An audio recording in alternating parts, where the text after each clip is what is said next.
What's up, everyone? Happy Monday. Welcome to Now Next Never. I'm Nicole Casperson, and with me are my co-hosts Alana Saparu and Zaid Anmani. What is up, guys? How are we feeling today? Feeling good. Had a great weekend. We're ready to dive into Monday, talking some great stories. First one, beatdowns for Bitcoin. Why is the UFC paying some fighters in Bitcoin? And then we're going to talk about NFT for babies. Cocomelon, Blippi, and more are launching NFTs. But why? We're going to dive into that with another segment of Fresh Mints. Delano. Zaid and Nicole, I am feeling great because we are teeing off a new segment today called No Bull Guide. We're going to dive into certain topics in depth and talk about the uses, characteristics. Today, we're diving into stablecoin, and it's going to be a pretty exciting topic for us today. So guess what? Stick with us. Make sure you like, subscribe, hit the notification bell because we're getting started right now.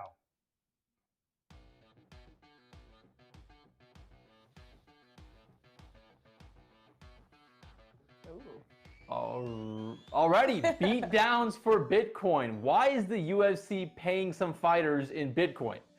So UFC announced that athletes will be paid bonuses in Bitcoin. Bitcoin bonuses are going to be awarded to the top 3 fighters at each UFC pay-per-view. The first, second, and third place fighters are going to be awarded $30,000, $20,000, and $10,000 of Bitcoin. But why is the UFC doing this? Like, to me, this just seems like a marketing stunt by a crypto company that will not be said on this program. But said crypto company is sponsoring the whole thing, and they're going to be making the payments. Like, this seems like a really good marketing. Seems like another way to market Bitcoin and crypto to sports fans, which are more likely to invest in crypto. But I don't know if this is going to work. Like, do you think that this is just another marketing gimmick, or is this going to lead to wider adoption? And I mean, like, what do you guys think? Nicole, I'll start with you. I mean, Bitcoin is so much more than rich people moving wealth. And I'm kind of over this conversation. I'm not going to lie. This is absolutely an advertising play. And it's like people or these companies aren't understanding that, like, we need to take a step back and try to explain to the everyday human why crypto even matters to them, or why it's a tool of empowerment in a world where there are some populations out there that don't have accessible financial systems and stable reserve currencies. So there was a panel at Bitcoin 2022 called Bitcoin is Freedom. I highly recommend checking it out. It addressed these real issues and use cases and I just don't really understand why we're not talking about them. So things like, refugees or victims of forced labor that are, running away from these tragic events and running away from their countries, who have no real way of accessing money except via Bitcoin or the organizations that are helping them to access funds via Bitcoin. So those are the kind of things I wish we saw more of.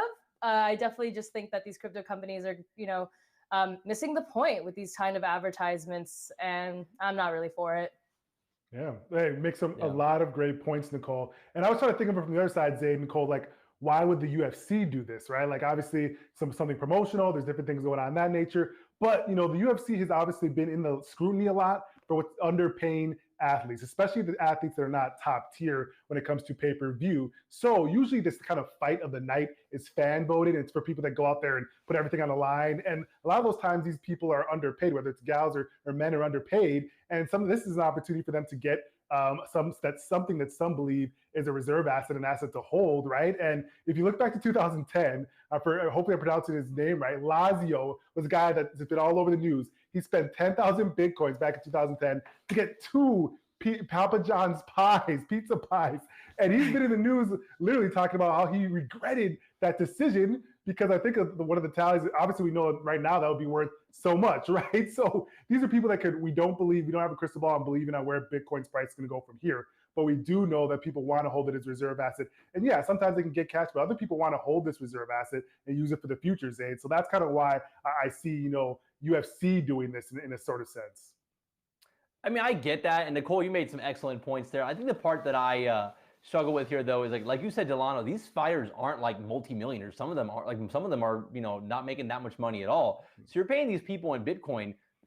Some of these people are going to have to convert it to fiat to pay bills.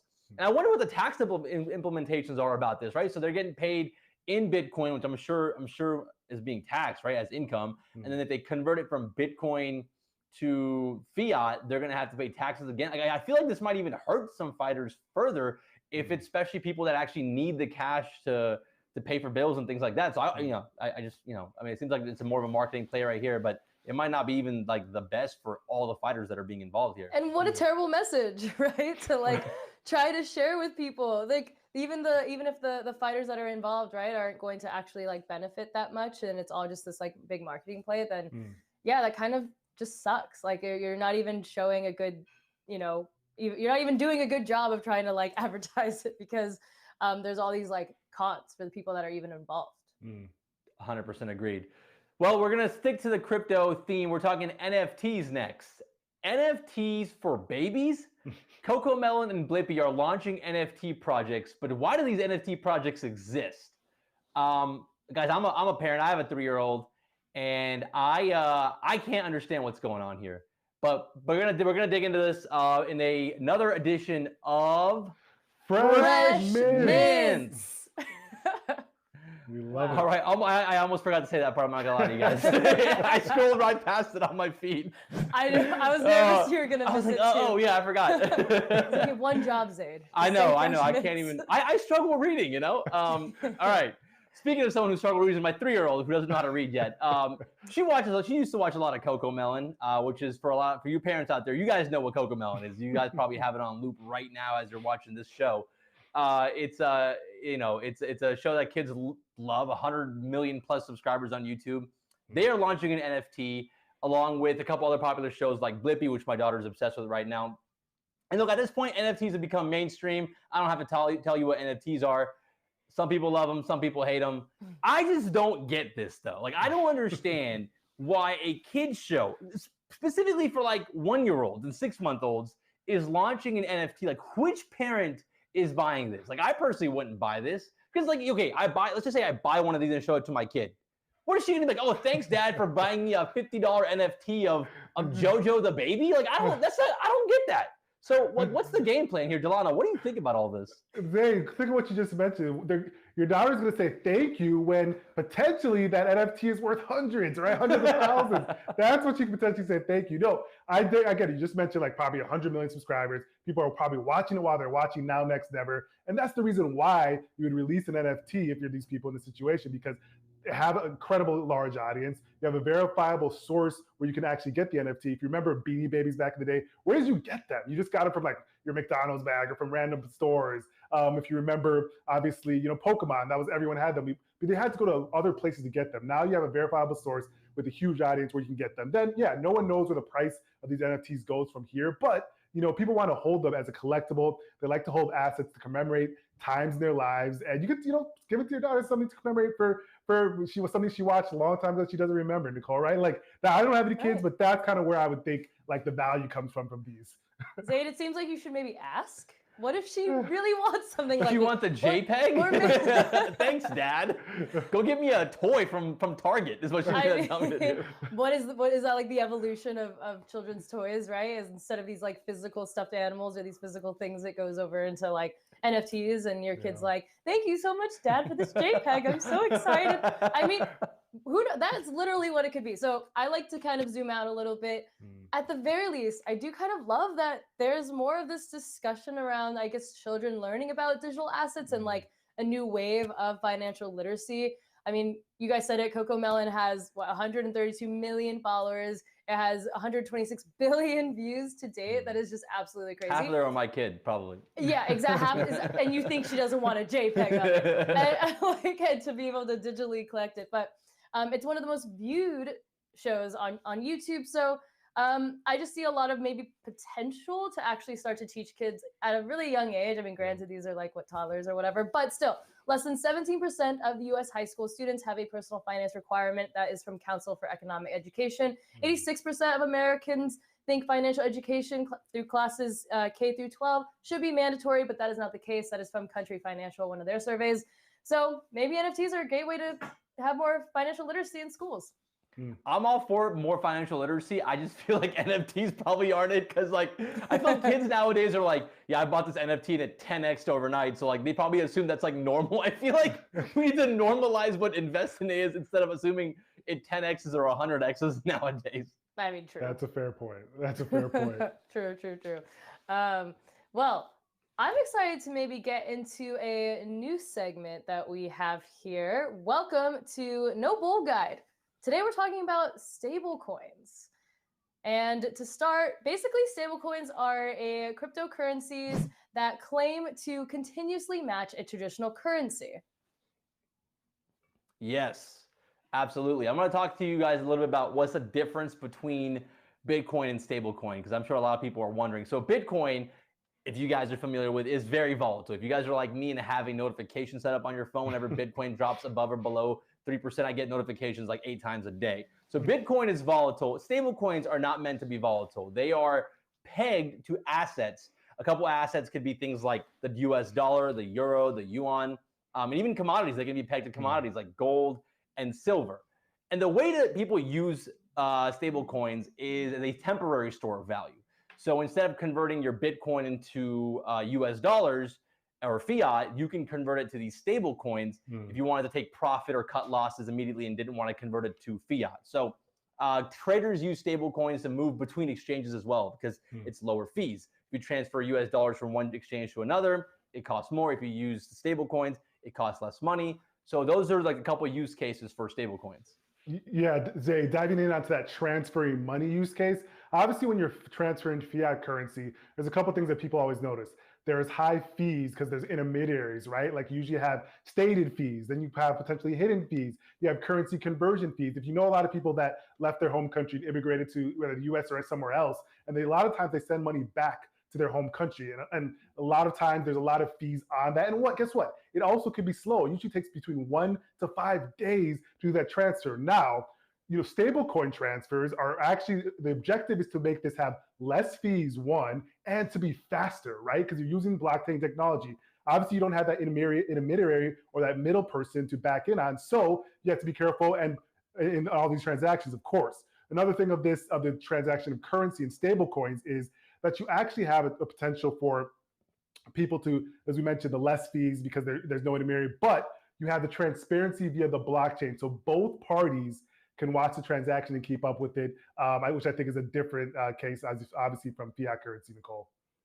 Yeah, so why is this needed? It's really because the biggest thing that people talk about when it comes to Bitcoin is its volatility. And it is certainly a concern, but stablecoins, they also fluctuate, but they are designed to combat that volatility of conventional cryptocurrencies by fixing their value to that of a fiat currency like the US dollar. So for me, one of the biggest pros really is not only the faster and cheaper transactions, like Delano said, but also financial inclusion and that mass adoption that we really want to reach and get to. If we can get more people, I guess, comfortable with stable coins, then maybe they can kind of trickle down into getting more comfortable with more traditional cryptocurrencies. And the more people that are comfortable with that, then the closer we'll get to that mass adoption. So that is my hope there, but I'm sure it's not all rainbows and butterflies. Yeah, it definitely is, and there definitely is some downsides. Well, stable coins aren't meant to be like an investment. They're not going to moon, right? You're not going to invest in a stable coin and expect the 10x or 100x. That's not what it's meant to do. So it's not going to moon.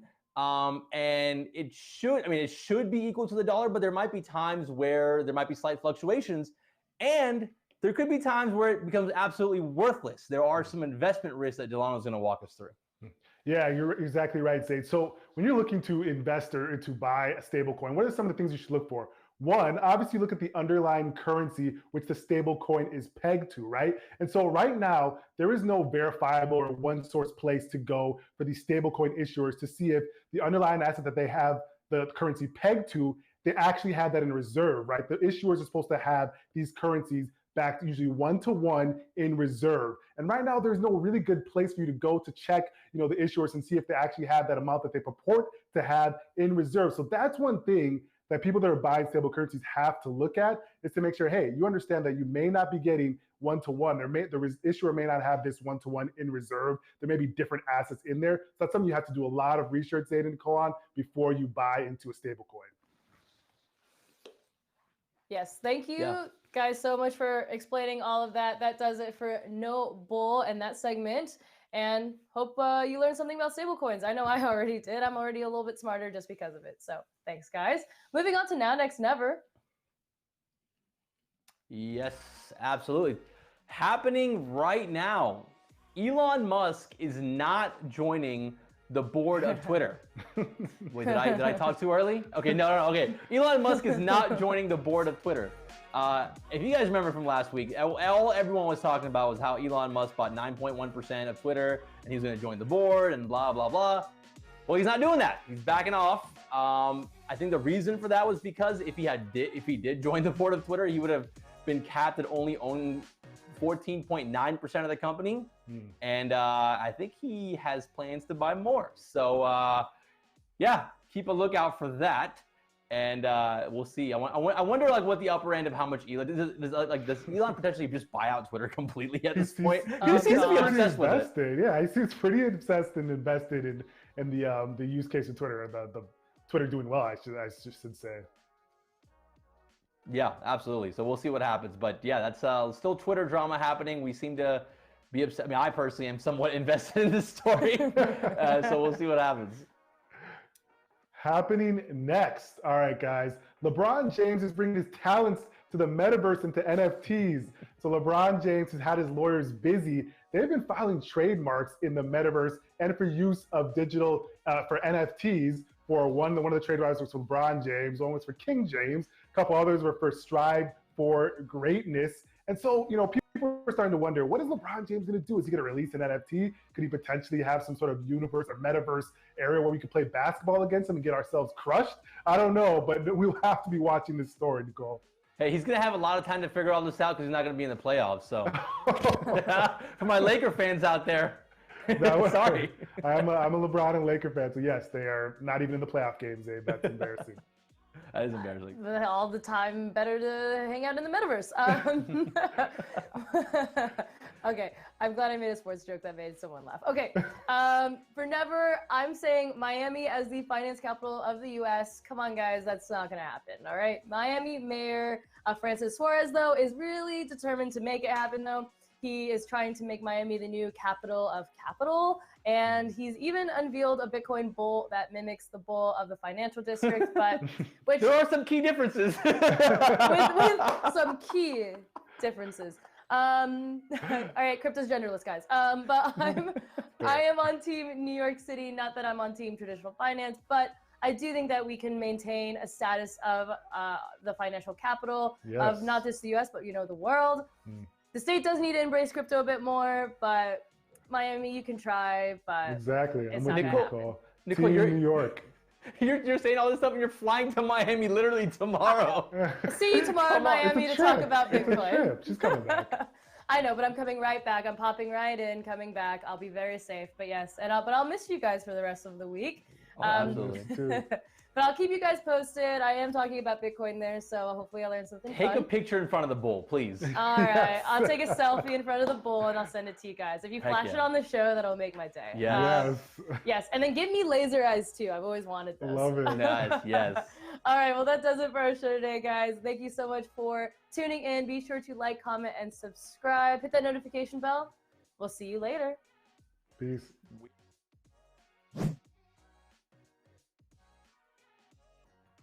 Hey, thanks for watching, everybody. Be sure to like, subscribe, hit that notification bell, and be sure to tune in tomorrow.